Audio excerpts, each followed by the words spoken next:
Okay folks, I have here pork shoulder meat. I'm gonna use this to make my kasoy meat sauce. You want to find pork with the most fat, and I find that the pork shoulders have a lot of fat in them, so you'll buy it like this, and what you'll do is just chop it up bite sizes like this. Okay, I think I have here about four pounds.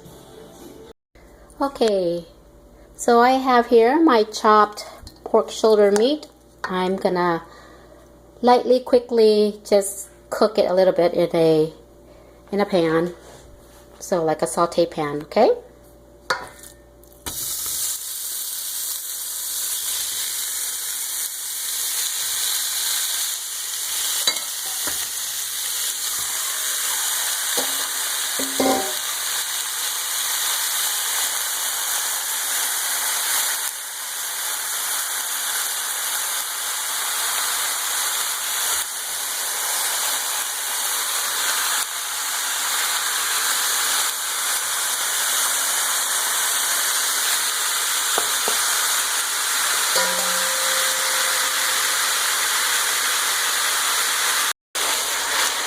Okay, so you just want it to lightly cook it. You don't need to cook it all the way through because this is just the first stage of cooking.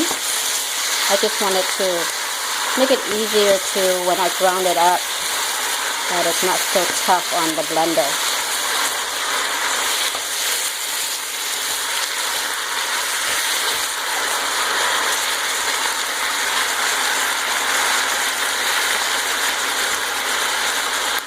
Okay, that's good.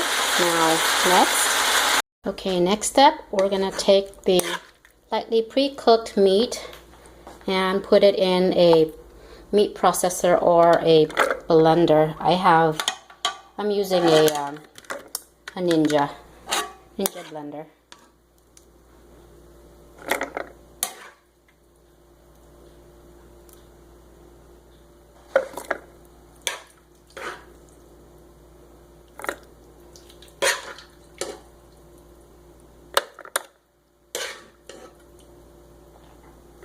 Okay, and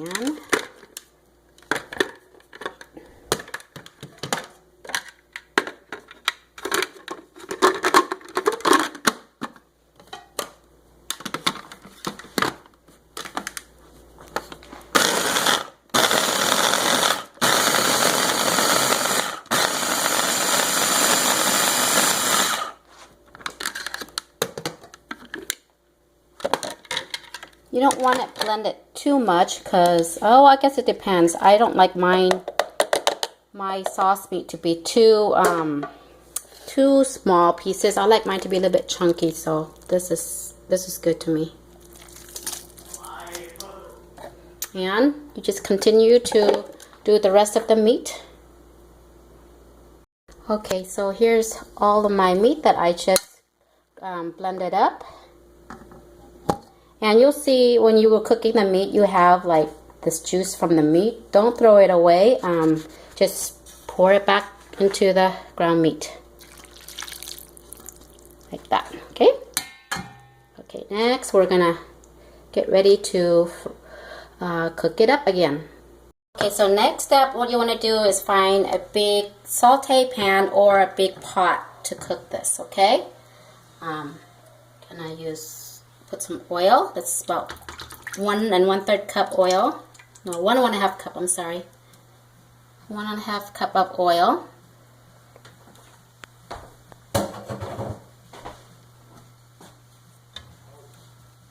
Garlic.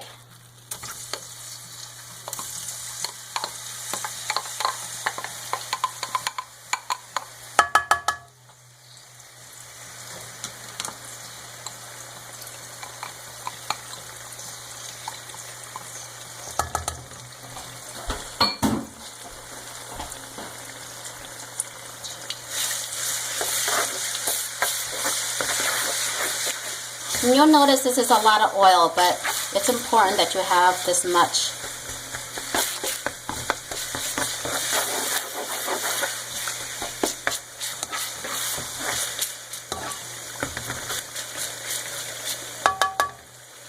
Okay, and you want to get this garlic to go a little bit golden.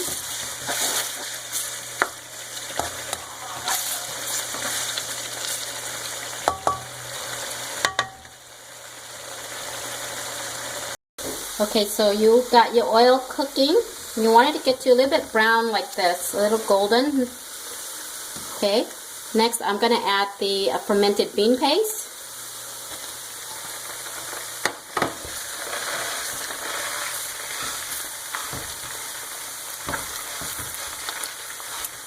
And this is the part where it's going to stink up your house.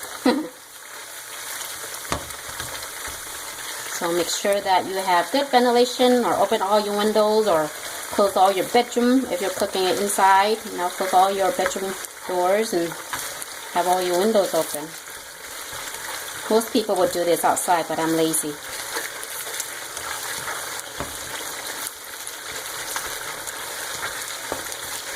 Okay, and then next I'm going to add the tomatoes.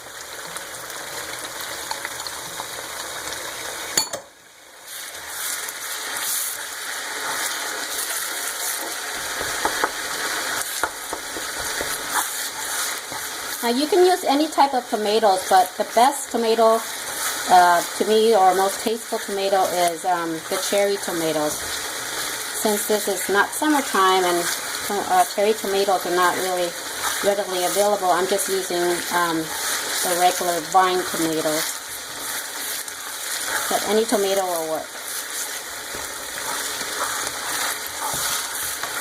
Okay, so you want to incorporate all this together really good, and just let it saute for a minute or so before we add the meat.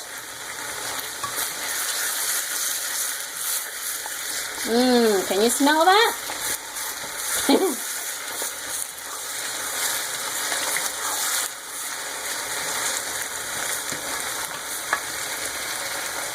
And this is what really makes the meat sauce the dish. It's all the flavors in this here, the fermented beans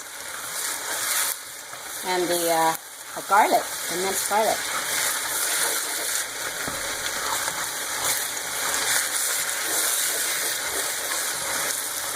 You want to always stir. You don't want it to burn.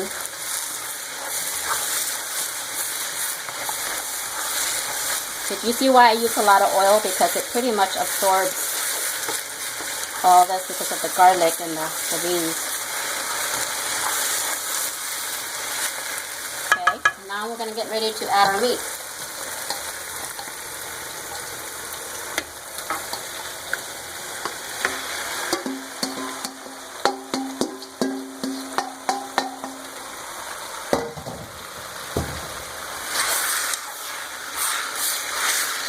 Stirring, make sure the sauce is all mixed in.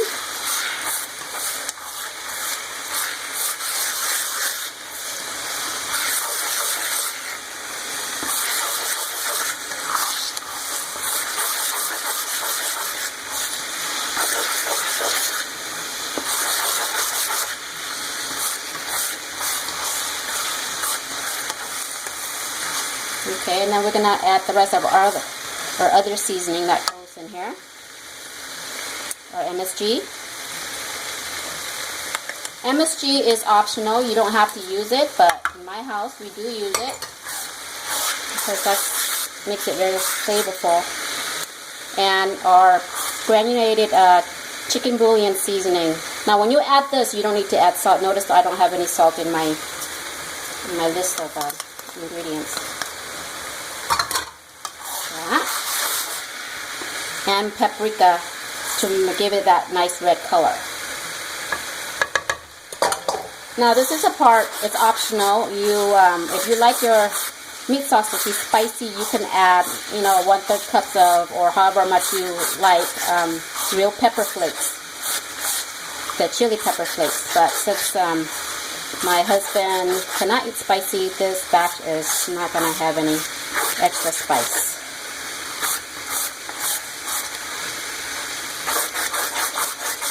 See how it changes the color, nice red color.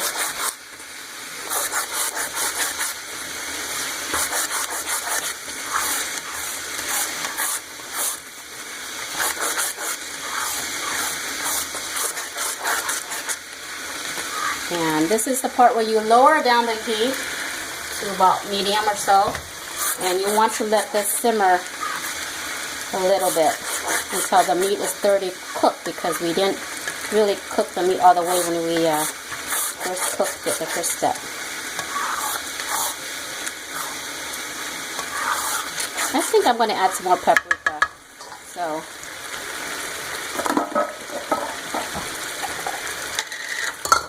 give it a little bit more redder color. I'm going to add another.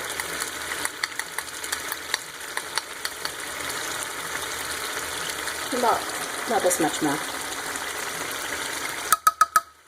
About 1/4 cup or so.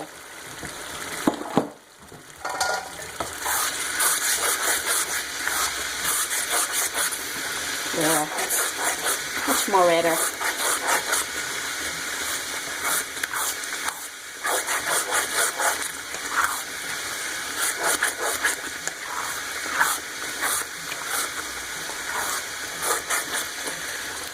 It depends, like if you really chop your meat really finely,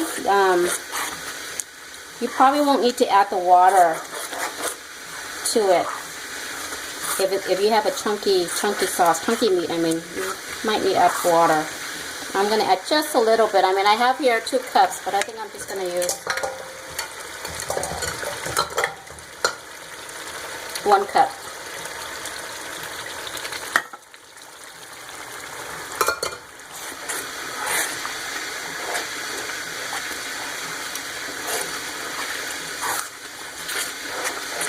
If you find it too thick, you can add all 2 cups of it, but I think this is good. I don't need to add a whole 2 cups.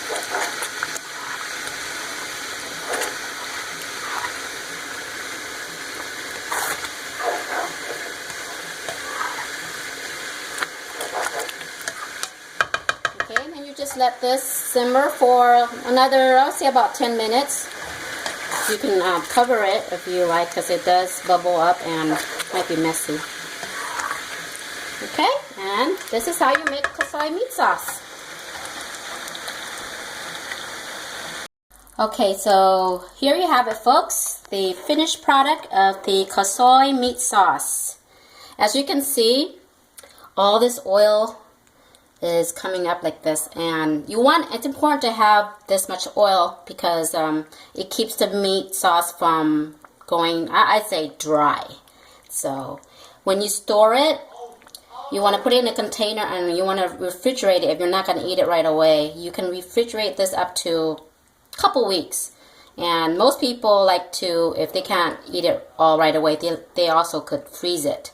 So you'll notice that because this is oil, when you do put it in the refrigerator, it's going to coagulate and become like hardened oil. You don't want to, when you're going to use it, scoop it and throw it out. You want to incorporate it when you're going to use it.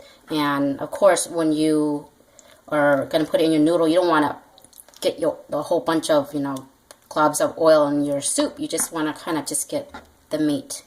Okay, so this is it. This is how I make my Kasoy meat sauce. Thanks for watching. If you have any questions, please leave me a comment.